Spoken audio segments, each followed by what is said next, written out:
ग्रहों के रश्मियों का साधन करना, गिनना, गिनती करना, संख्या निर्णय करना, कितनी रश्मि काम कर रहे हैं उस बच्चे के ऊपर।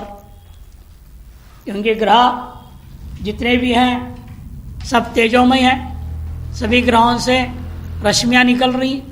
सूर्य का प्रतिफलन, सूर्य का प्रकाश पड़ रहा है, वहां से प्रतिफलन होता है, रश्मियां निकलती वहां से भी। इसीलिए पृथ्वी की भी रश्मियां निकलती हैं। जो दूसरे ग्रहों पे हो, उपग्रहों में, तो उनको दिखेगा, वो हमें नहीं पता लगता ना यहाँ से जो रश्मि निकल रही। हर एक ग्रह से रश्मियां निकलती हैं। और मुख्य 9 ग्रह हमारे पास, इन 9 ग्रहों की रश्मियों की गणना करना है। और हर एक कुंडली के 9 ग्रहों की रश्मियां कुल मिला के कितना होता है वो गिनना पड़ेगा, टोटल करना है। और संख्या के आधार फल मिलेगा आपको। कौन सी ग्रह कि कितनी रश्मि है तो क्या फल होता है, और कुल ग्रहों का कुल रश्मि कितनी है उसके आधार फल तय होता है। इतनी सारी रश्मि निकल रही हैं, लेकिन उस पर कितना पड़ रहा है। जैसे सूर्य का देखिए, लाखों करोड़ों रश्मि निकल रहे कि नहीं निकल रहे हैं, यानी आप पर सारे करोड़ों रश्मि थोड़ी पड़ रहे हैं। आप सूर्य के सामने वहां खड़े हो जाओ धूप में भी, कितने रश्मि आप पर पड़ेंगे। सूक्ष्म रश्मियां गिनो पूरे पे तो भी कितना 1000 1500। बाकी इधर से निकल रहे, इधर से, कोई उधर से निकल जा रहा है, तो दूर दूर है। इसे प्रत्येक ग्रह के जो रश्मि उस बालक या बालिका पर जन्मे हुए पर जातक पर जो कितना प्रभाव पड़ रहा है, कितनी रश्मियों का असर पड़ रहा है, ये गणना करना पड़ता है। या सूर्य का एक दृष्टांत ले रहे हैं, इसी प्रकार आपने चंद्र सभी का करना है। नीचो न खेटे अभ्यधिके च षट्कात् चक्राच्युते सप्तहते विभक्तम तर्कैस्तु राश्यादिकमेव लब्धम सूर्यादिकानामिह रश्मिजञ्च। कैसे करना है? नीचो न खेटे अभ्यधिके च षट्कात्, अपने नीचांश से रहित होकर, नीच से ऊन, नीच में जो उसके जितने अंश में नीच होता है उसको घटाइए। नीचो न खेटे, खेट मन ग्रह, जो भी ग्रह उसके अपने नीच राशि में कितने अंश को नीच रहता है उतने को घटाना। षटका अभ्यधि के यदि घटाने के बाद वो 6 से ज्यादा है तो छुते सप्ताहते विभक्तम, वो 6 राशि से अधिक हो तो उसे 12 राशि से घटाइए, 12 में से घटा दीजिए। और 6 से कम है तो घटाना नहीं, जितनी उतनी रखनी है। सप्तहते विभक्तम, सप्तहते का अर्थ गुणा ले लिया, और 6 से भाग देने पर। और तर्कस्तु राश्यादिगम एव लब्धम, शेष नहीं लब्ध, लब्धि और शेष। पहले भी कई बार गणित में समझाया था ना, 7 से गुणा किए और 6 से भाग देने पर जो लब्धि है, जो लब्धि है वो सूर्य आदियों के ग्रहों की राशि आदि हो जाएगा। जो लब्धि है, शेष नहीं, शेष जो बच गया अलग है, इन लब्धियों को हमें राशि आदि क्रम से लेना है। तर्कस्तु राश्यादिगम एव लब्धम सूर्यादिकाणामिह रश्मिजञ्च। इस प्रकार से उस बालक के कुंडली में सूर्य आदि होंगे रश्मिजन्य प्रभाव का निर्णय होता है। उदाहरण के लिए देखिए, किसी का ले रहे जिसका स्पष्ट सूर्य है, किसी जातक का 3, 6, 12, 10, 3, 6, 12, 10, और सूर्य का नीच राशि में इसका प्रभाव क्या है? तुला राशि होता है। तुला राशि होने से क्या नंबर लगा जाएगा? 6, 6, 10। पहले बताया था ना, मेष के लिए क्या चलते हैं? 0, 1 नहीं लिखना। वृषभ में 1, मिथुन है 2, ऐसे लिखा जाता है गणित में इनकी। इसीलिए यह 6 जो लिखिए का मतलब तुला राशि, सूर्य का नीच है तुला राशि, उसमें 10 अंश तक उसका प्रभाव, इसे 6, 10 लिख दिया। सूर्य का नीच अंश हो जाएगा 6, 10। अब वो 6, 10 जो नीचा अंश को घटाना है किससे? 3, 6, 12, 10 में से। 3, 6, 12, 10 में से उसको घटाइएगा। कैसे घटाएंगे? 3 में पहले 12 जोड़ना पड़ेगा, 15 हो जाएगा वो। 3 में 12 जोड़ो, 15 लिखो, बाकी वही 15, 6, 12, 10। इधर लिखेंगे 15, 6, 12, 10। उसमें घटाइएगा 6, 10, कितना बचेगा? यहाँ 12, 10 ही रहेगा, और 15 में से 1 उधर लेंगे, अंश है ना, 30 जाएगा। 30 में 36, 36 में 10 गया तो 26 हो गया। इधर कितना बचा? 14, 14 में 6 गया तो 8 बचा। अच्छा, 8, 26, 12, 10 बचा। 8, 26, 12, 10। और ये क्या है? 8 6 से ऊपर है, 6 से अधिक है ना, 6 से ये तो अब 12 से घटाइए इसको, 12 से घटाइएगा। 12, 0, 0, 0, 0, 0, 0, उसको 8, 26, 12, 10 घटाएंगे तो क्या बचता है? 8, 26, 12, 10 बताएंगे तो 60 में 10 गया तो 50, 59 में 12 गया तो 9 में 2, 7, और 5 में 4, 47 हो गया। और यहाँ कितना है? 29, 29 में 26 गया तो 3, और 11 में 8 गया तो 3, 3, 3, 47, 50, 3, 3, 47, 50। यह आपने बना लिया। अब इसको कहा आपने 7 से गुणा करो, इसको 7 से गुणा करना है। 7 से गुणा करिएगा, गुणा करेंगे तो क्या बचे आएगा? कुल संख्या। 7 से गुणा करिया तो कुल संख्या कितनी आएगी? वो अगले पृष्ठ में याद दिया, 3, 3, 47, 50 इंटू 7। प्रत्येक को 7 7 से कर दो, पहले सीधे सीधे करो, कितना होगा? तो ये होगा 350 हो। इधर 49, 9, 4, 24, 32, 329, इधर 21, इधर 21, ये है ना। इसको 60 में भाग करेंगे तो 10 बचेगा। ये क्या जोड़ा? 330। अब उसको क्या करना है आपने? फिर 60 में इसको भाग करो, 60 में भाग करेंगे तो यहाँ कितना बचता है? 6 पंजा 350 बचेगा केवल, और 5 6 जोड़ेंगे हम, ये हो जाएगा 334। इसको 60 में भाग करेंगे, यहाँ भी 34 बचेगा। यानी 5 ही जोड़ना, 6 नहीं जोड़ना, 5 ही है ना। 300, 360 होगा तो 6 में भाग है ना, 334 है ना ये। 334 को 60 में भाग करेंगे, 60 पंजा 300, 34 बचा, शेष 34 लिख दिया, 5 है जोड़ेगा, 21 और 5 6, 26 होगा। तो 21, 26, 34, 50 ये पाना होगा। अब इसको 6 में भाग करना है, इसे 7 में गुणा करने से नतीजा आया। अब इसको 6 से भाग करेंगे, प्रत्येक को 6 से भाग करो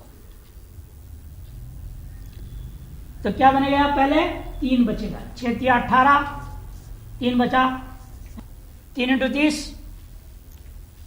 3 इंटू 30 है ना, 30 अंश होता है ना। 90 हुआ, 90 में 26 जोड़ो, कितना बनेगा? 116, 116 हुआ, 116। इसको 6 में भाग दीजिएगा, कितना बचेगा?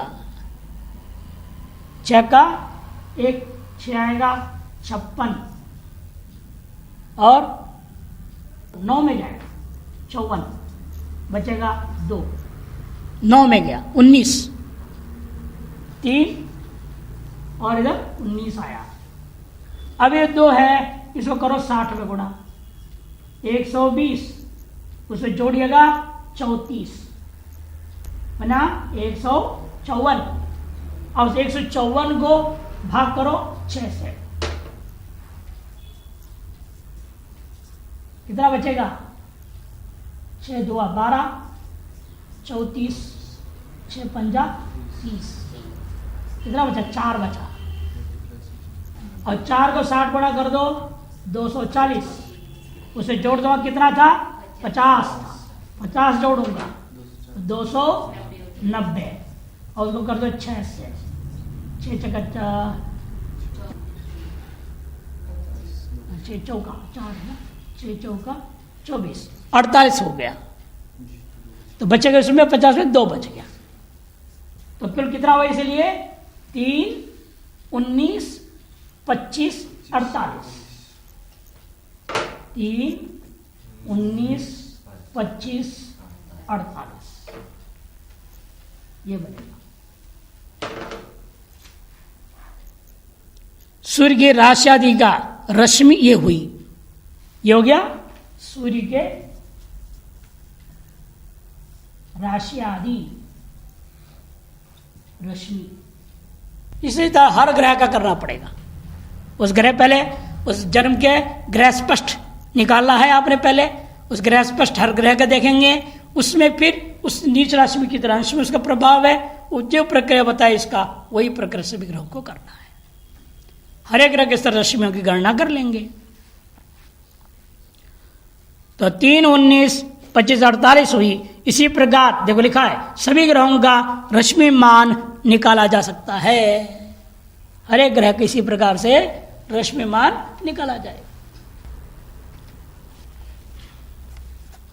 अब रश्मि संस्कार के बारे में बता रहे हैं। स्वोच्च स्थितस्य त्रिगुणम निरुक्तम स्वे द्वादशे मित्र गृहे द्विनिघ्नम नृपांश कोणा कथितास्तु नीचे शत्रु पुनश्चिद द्विदशांश के च वक्री पुनस्तद्विगुणं ददाति तत्याग काले अष्टभागहीनः। कुल 5 प्रक्रिया है बता रहे हैं, जिसकी भी आपने रश्मि गणना की। जैसे सूर्य का आपने रश्मि गणना किया है, जैसे एक दृष्टांत में इसको ले लो।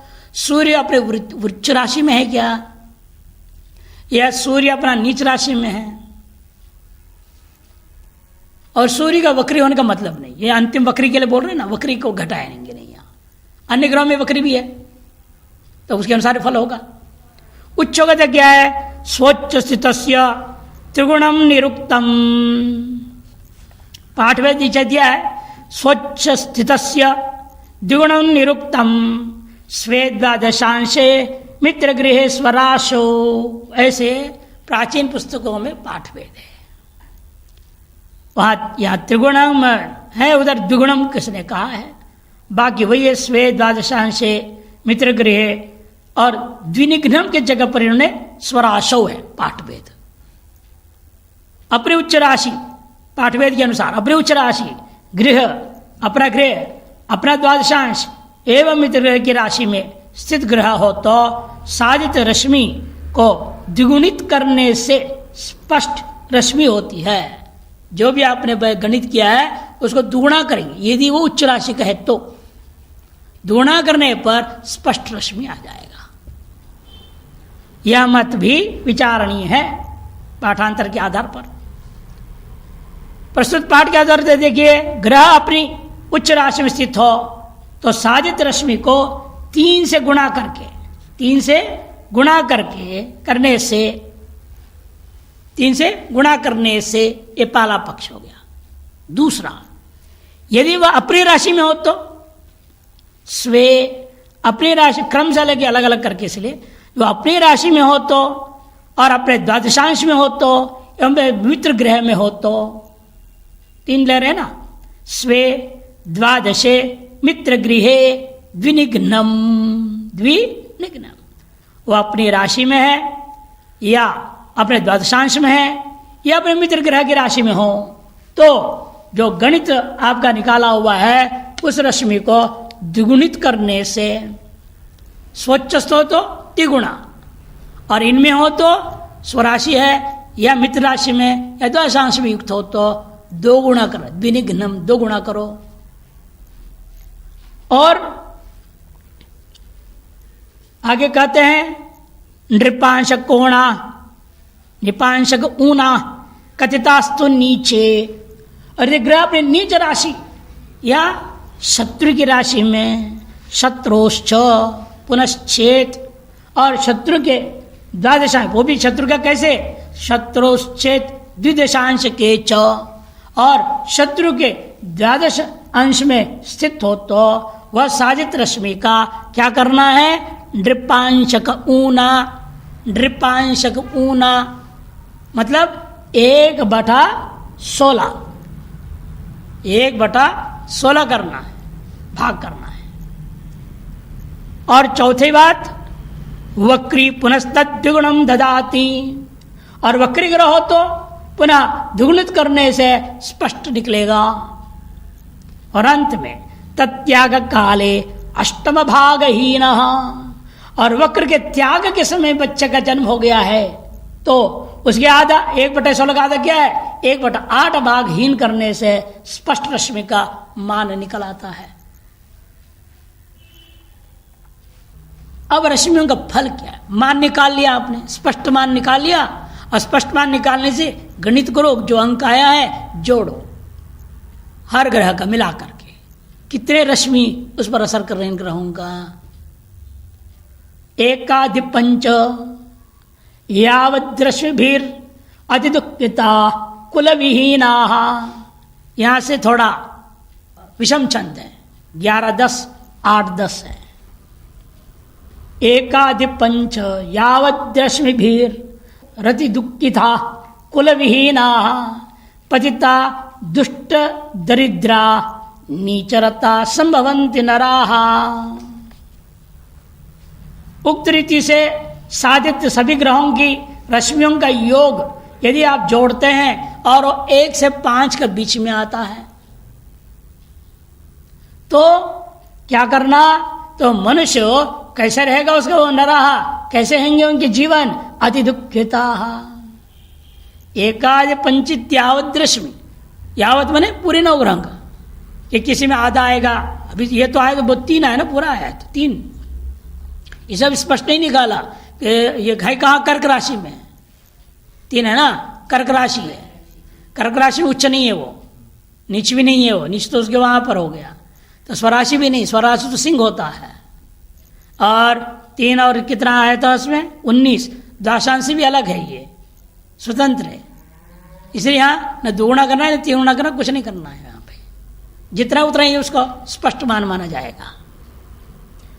एकादि पंच, यदि इसलिए कुल मिला के 5 के अंतर्गत होता है, वह व्यक्ति अत्यंत दुखी होता है। कुल विहीना, केवल अत्यंत दुखी नहीं होता, कुल से हीन माने कुल पर से परित्यक्त, लोग उसको निकाल देंगे घर से, निकल जा, नालायक हो तुम। ऐसा नालायक बेटा को अपने घर में पालना ही नहीं, ये वंश को बदनाम करता है, तो निकाल दो उसको। कुले न परित्यक्त कुल विहीना, और पतिता, अपने कर्मों से वह अत्यंत पतित कर्म करने वाला है, दुष्ट है, दरिद्र है, नीच कर्मों में लगा रहने वाला है। नीचरता संभवन्ति नराः, नीच लोगों के साथ लगे रहना और नीच कर्मों में लगे रहना, यह उसका स्वभावतः हो जाता है, जिसके कुल रश्मियां 1 से 5 के अंतर्गत है। माने किसी भी ग्रह के ऊपर कृपा ही नहीं है। अरे ग्रहों की रश्मि आ रहे हैं, मैंने आपके ऊपर कृपा हो रही ना। देखो सूर्य की रश्मि आप पर न पड़े, छटपटाएंगे आप, ठंडी का दिन है, जाएंगे धूप में बैठेंगे सूर्य की रश्मि के लिए। जितनी रश्मि आपको मिलेगा खुश होंगे, कोई बीच में खड़े रहे, इधर उधर उधर उधर खड़े हो जाओ, मेरे ऊपर आने दो पूरी। तो अधिक से अधिक रश्मि आए तो अधिक आनंद होता है, और न्यूनतम रश्मि 1 से 5 के अंतर्गत है, इसे कोई ग्रह उस पर कृपा नहीं कर रहा है, सब ग्रह उसको दुत्कार है, इसलिए इतना खराब स्थिति उसका होता है। और 5 से 10 हो तो परतो दशकम यावत भृतक हीना विदेश गमन रता जायते तत्र पराः सौभाग्य परिच्युता मलिनाः। 8, 13, 7, 10 है।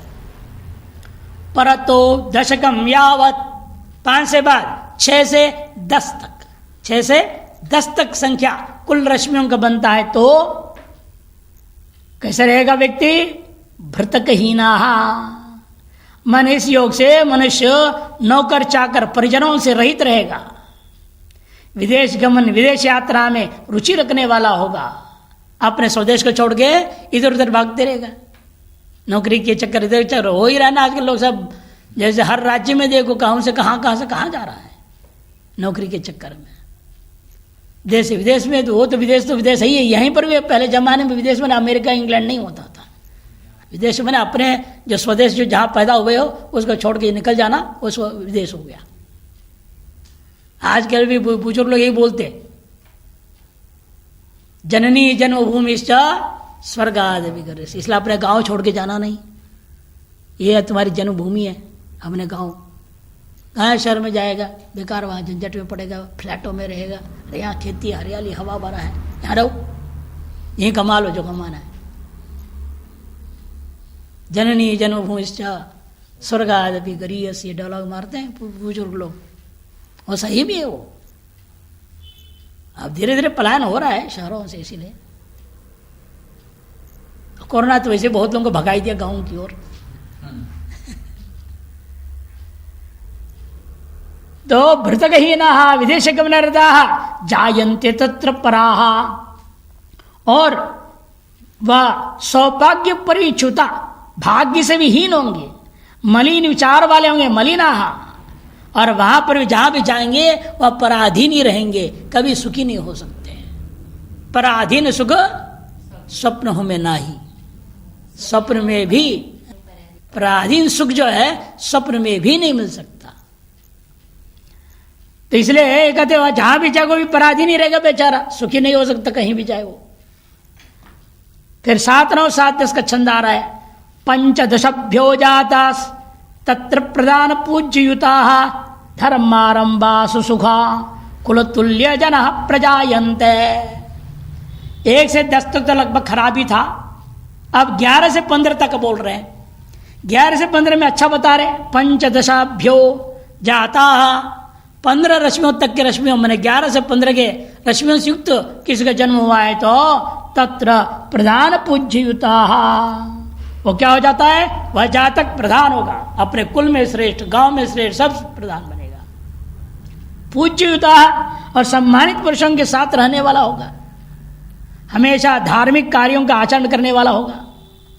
कुल तुल्य जनाः, और अपने कुल के समान जो है कोटि वाले लोगों के साथ उसका संबंध बनता है।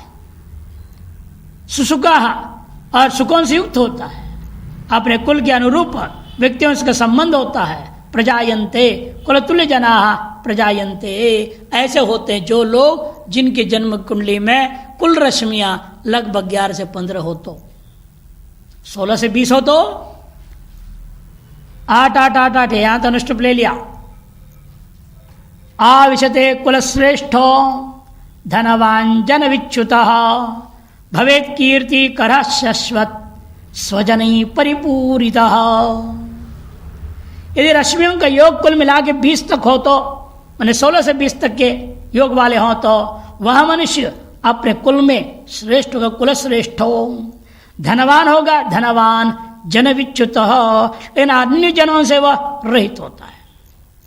अन्य जनों से माने असामाजिक तत्वों से रहित रहेगा। अच्छा है, बदमाशों से अलग रहेगा, गुंडों से अलग रहेगा, छली कपटी चोर मक्कार नहीं, इन सब से अलग रहेगा, गड़बड़ लोगों से। और कैसे होंगे, भवेत् कीर्तिकरः, कीर्तिकारी कार्यों को करने वाला होगा, कीर्तिकारी कार्यों को करने वाला होता है। और वो भी कुछ ही दिन करेगा ऐसा नहीं, शश्वत स्वजनैः परिपूरितः, निरंतर आत्मजनों से वह लगा घिरा हुआ रहेगा, युक्त रहेगा, सभी का प्यार सुख आदि प्राप्त करते रहेगा। अपने परिवार के हित में वह कार्य करने वाला होता है। अब 20 से 25, 10, 9, 9, 12 है यहाँ। पूज्या सुभगात हीराकृतिनो वीराश्च शरकृतिं यावत् परतो भवन्ति मनुजाः संसार धत्त सकल करणीयाः। संसार में जो धत्त धारित है, प्रचलित है, उन सकल कर्मों को करने वाला होता है।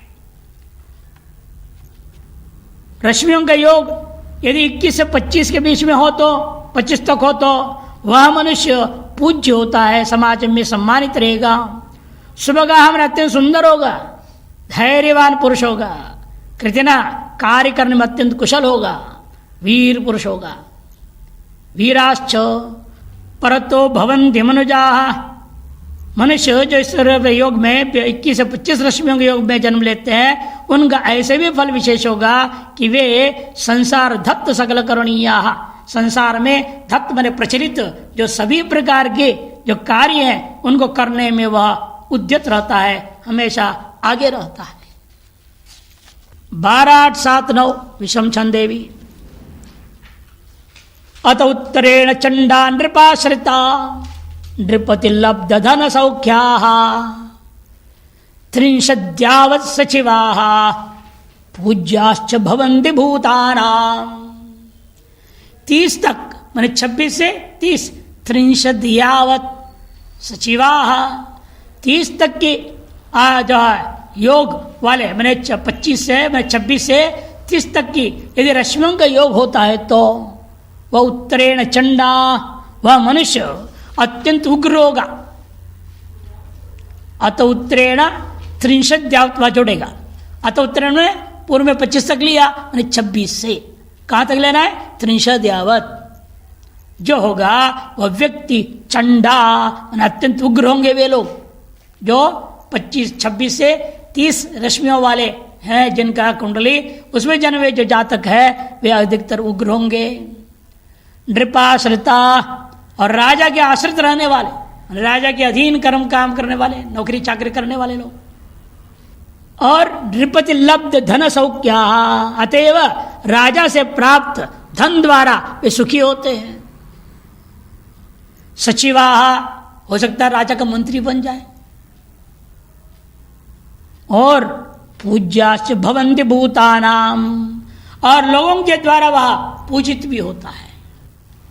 10, 9, 7, 10 31 विरथ प्रचुराः ख्याता मही भुजो निपुणाः 32 विपुरुषाः 500 ग्राम पतयः स्युः। 500 गांव के मालिक होगा वो, 500 गांव के अधिपति बन जाएगा, डीएम साहब हो जाएगा। और क्या एक जिले में 500 गांव होंगे? नहीं। 31 भी पहला बोल रही 30 अंश, अब एक एक अंश ले रहे। देखो अब तक 5-5 से लिया 30 तक, 5, 5, 5, 5, 5 और 31 हो तो 31 भी अत प्रचुराः, तो वह पुरुष अतीव विख्यात होगा। प्रचुरा ख्याता, अधिक ख्याति को पाने वाला होगा। एवं वह मही भुजो निपुणा, वह चतुर होगा और राजा भी हो जाएगा। मही भुजा एवं 32 भी 32 रश्मियों के योग हो तो वह पुरुष जो जन्मे पुरुष लोग होंगे वे 500 ग्राम पतयस्यो, 500 गांव का वो अधिपति मन मुखिया हो जाएगा। ग्राम सहस्राधिपति मधिकात करोति रश्मीनां 300 ग्रामाणां पुरुषं सूते 34। अतः 33 रश्मियों का योग हो तो ग्राम सहस्राधिपतिम अधिकात करोति रश्मीनाम, अधिकात में पूर्व में कितना है तब 32, 32 अधिक क्या हो जाएगा 33। 33 रश्मियां यदि वाला होता है वह व्यक्ति 1000 गांव का अधिपति बन जाएगा। 1000 गांव का अधिपति, 1000 गांव का अधिपति में क्या हो जाएगा? वो कलेक्टर ही डीएम बोल दिया हो तो 500 गांव, उससे ऊपर वाला कमिश्नर हो जाएगा, उससे ज्यादा क्षेत्र रहता ना उसका अधिकार। तो और 34 गुण हो तो 34 है तो 300 ग्रामाणाम 3000 गांव के, 3000 गांव। अरे एक राज्य में हो सकता, छोटा छोटा राज्य होगा उसका मुख्यमंत्री बन जाएगा। छोटे राज्य में 3000 गांव होंगे, जैसे सिक्किम है, मिजोरम है, छोटे छोटे राज्य हैं, कितने गांव होंगे? एक अंदाज लेके चलो। और परतो मंडल भाजो, क्या है ना, मंडलाधिकारी, चीफ कमिश्नर। परतो मंडल भाजो बहु कोश परिग्रह महत् सत्वा प्रख्यात कीर्ति यशसो भवंती सुभगाश्च लोकानाम। 10, 10, 11, 7 है। परतो वो 34 से पर कौन होता है? 35 उन रश्मियों के योग हो तो वह मंडल का अधिपति बनेगा, बहुत अधिक धनवान भी हो जाएगा। बहुकोश परिग्रह महत्सत्वा, महान शक्तिशाली होगा। और प्रख्यात कीर्ति, और अपनी कीर्ति और यश से, प्रख्यात कीर्ति यशसो भवंती, प्रख्यात कीर्ति अपनी कीर्ति और यश से भी वह इस दुनिया में लोकानाम शुभगाश्च भवती, लोकों में वह विख्यात होता है। और साथ साथ शुभगाश्च भवंती, जो ऐसे रश्मि कितने थे? 35 रश्मियों में पैदा होने वाला, सुंदर भी होता है देखने में। 36 का क्या होगा? 8, 11, 7, 10 के कह रहे हैं, देखो 63 षड भी द भी एक बीच घुस गया है, षड भी ही होनी चाहिए। 63 षड भी सहिता रश्मीणाम यस्य जन्म समये स्यात् सार्धम भुनक्ति लक्षम ग्रामाणां सतुपमान नियतम। 63 षड्वी माने 30 और 6, 36 रश्मियां कुल मिलाकर के यदि हो, तब तो ऐसे रश्मियां जिसके जन्म समय में शायद होता है, वह व्यक्ति सार्धम लक्षम भुनक्ति।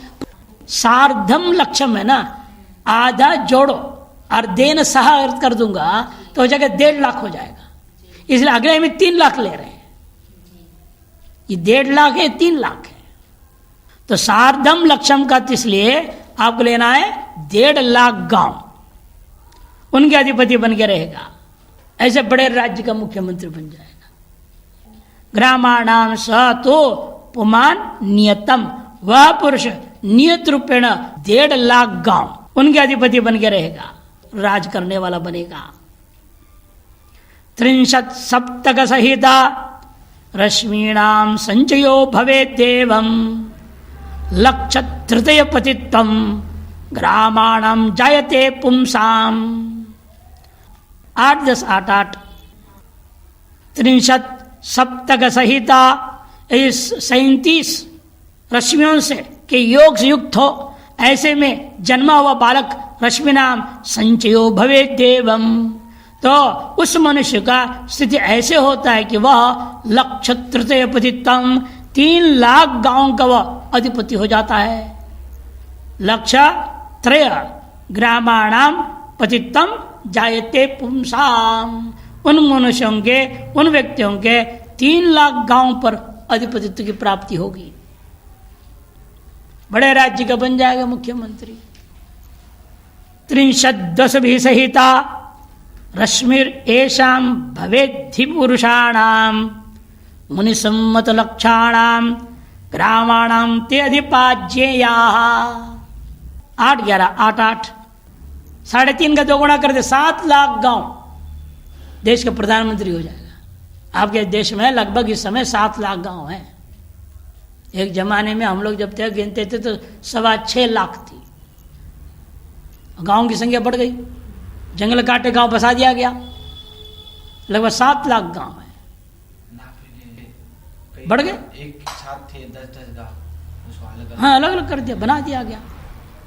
इस तरह संख्या बढ़ गए, 7 लाख हो गया। 63 माने 30, उसो माने 8, 30 और 8 38, यदि कुल योग है रश्मियों का। 63 वसु भी सहिता रश्मिर ये शाम भवेद्धि पुरुषाणाम, जिन पुरुषों के ग्रह योग, रश्मियों का ग्रह योग जो है कुल 38 होता है, वह मुनि सम्मत लक्षाणाम। मुनि मने 7 सप्तऋषि होते हैं ना, 7 संख्या सम्मत जो लाख है, मैंने 7 लाख ग्रामाणाम ते अधिपाज्य, यहाँ वे अधिपति हो जाते हैं, ऐसे निश्चय समझना चाहिए। 63 सनवग संख्या जन्मन्ये शांग्रे स्थिता संति ते तोषित सकल जना भवन्ति पृथ्वीश्वर पुरुषाः। 8, 11, 9, 11 विषम छंद है सब। 63 स नव संख्या, नव संख्या के साथ जोड़ा 30 बने 39 रश्मियों का योग बनता है। तो जन्मन येषाम गृहे स्थिता संति, तो यह व्यक्ति जिस घर में जन्म लेगा, गृहे स्थिता संति येषाम जन्मनि, जिसके जिन लोगों के जन्म काल में विभिन्न ग्रहों में, इन भावों में स्थित ग्रहों की जो रश्मियों की संख्या कुल मिला के 39 होता है, तो ते तोषित सकल जनाः, तो वे सभी लोगों को संतुष्ट करने वाले हो नेताजी बन जाते हैं। और पृथ्वीश्वरा पुरुषाः, समस्त पृथ्वी के मानो वह स्वामी हो जाते हैं, पूरे पृथ्वी के स्वामी, सम्राट बन जाएंगे। देश का राजा नहीं है, अब सम्राट हो गया। राजा महाराज सब नीचे हो गए, अब सम्राट हो जाएगा। अभी तो कोई है नहीं सम्राट वम्राट, सब बेकार है ना। खाद्य प्रमाणे किरण प्रसूतः क्षोणीपतिस्तद्विजय प्रयाणे भवन्ति सेना गजगर्जितानां प्रतिस्वनाखे घन गर्जितानि। 11, 11, 11, 11 अक्षर है। खाद्य प्रमाणे किरण प्रसूतः, ख और अब्दी प्रमाण में 40 किरणों के रश्मियों के द्वारा 40 संख्या परिमाण है। जिन रश्मियों की योग की संख्या, उसे उस व्यक्ति को, उस जातक को क्या होता है, क्षोणीपति ही, वह पृथ्वी का अधिपति राजा अर्धराज महाराज हो जाएगा। और तद विजय प्रयाणे, विजय यात्रा के प्रसंग में वह सेना गजगर्जिता नाम, सेना के साथ चलने वाले हाथियों की गर्जना से उत्पन्न प्रतिस्वना, प्रतिध्वनि मेघों की गर्जना के समान सुनाई देती है। घन गर्जितानि इव खे, मैंने ऐसे महान सम्राट होगा जिसकी सेना चलती है मानो मेघ के गड़गड़ाहट के समान पूरे पृथ्वी को कंपा देने वाला होता है। इतनी बड़ी सेना होगी उसकी, इतने उसमें हाथियां होंगे, घोड़े होंगे, सब जब युद्ध भूमि की ओर चलते हाथी घोड़े चीखते हैं जोर से, ऐसे पिटा जाता, चलो जल्दी जल्दी पहुंचो लड़ने के लिए। आजकल तो हाथी घोड़ों की चीख से आदमी के अंदर ऊर्जा नहीं भरता है। आजकल जो है सेना में गालियां देने वालों को रखते हैं, तो खूब गालियां देते रहता है विपक्ष को, और जोश भर देता है गाली दे दे करके। ऐसे सिस्टम में आजकल जो है, पहले हाथी घोड़ों के सिस्टम था, वो गर्जना करते थे, उसको मारते थे तो जोर से चिल्लाते थे, उससे आदमी का जोश भर जाता था, मारो काटो कर। ऐसे देखा गया, बड़े बड़े पाइप वगैरह पहले जमाने होते थे, लोग खींच के रखते थे, सब करते थे, केवल खींचना और होता था पहले। आजकल तो सब मशीनों से हो जाता है। तो एक आदमी होता तो उसको तंका केवल गाली देने के लिए रखते थे खड़ा, तंका ऐसे ही दिया जाता, ऐसा या अमुक अमुक गाली ऐसा, ऐसा बोलता था। देखा होगा आप लोगों ने बचपन में कहीं। तो भवन्ति सेना गज गर्जिता नाम प्रतिस्वना घन गर्जिता इव खे, आकाश में सुनाई देंगे।